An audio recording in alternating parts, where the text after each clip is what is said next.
వరంగల్ జిల్లా రాయపర్తి మండలం గట్టికల్లు గ్రామంలో ఆసరా పింఛన్దారులతో కలిసి రాష్ట్ర ప్రభుత్వాన్ని సీఎం రేవంత్ రెడ్డిని డిమాండ్ చేసిన రాష్ట్ర మాజీ మంత్రి వర్యులు పాలకుర్తి బీఆర్ఎస్ పార్టీ నియోజకవర్గ ఇన్ఛార్జ్ రెబెల్ దయాకర్ రావు గారు రాష్ట్రంలో కాంగ్రెస్ ప్రభుత్వం అబద్ధపు గ్యారంటీతో అధికారంలోకి వచ్చి సంవత్సరం అయింది.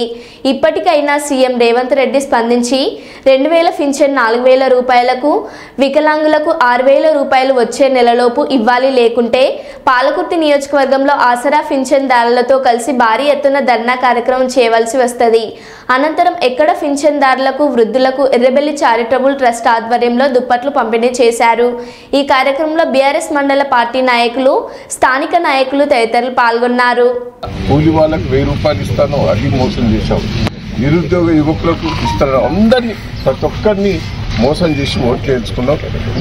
నేను ఇప్పుడు రేవంత్ రెడ్డి గారు చెప్తున్నా, ఇమ్మీడియట్లీ 2000ది 4000 ఇవ్వకపోతే మీ ఎంబడి పడతాం.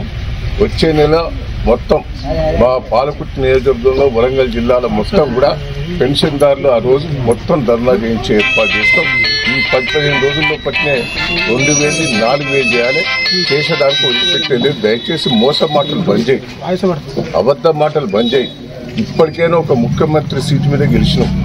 ముఖ్యమంత్రి సీటు మీద వచ్చినందుకు అన్ని అబద్ధాలు మాట్లాడు, ప్రజలకు లేనిపోయిన ఆశలు పెట్టించావు, అమాయక ప్రజలను మోసం చేశావు. పాపం కేసీఆర్ గారు చేసినవన్నీ మర్చిపోయారు. ఈయన కొత్తగా ఏదో చేస్తాడని ఆశకు చేశారు పేద ప్రజలందరూ.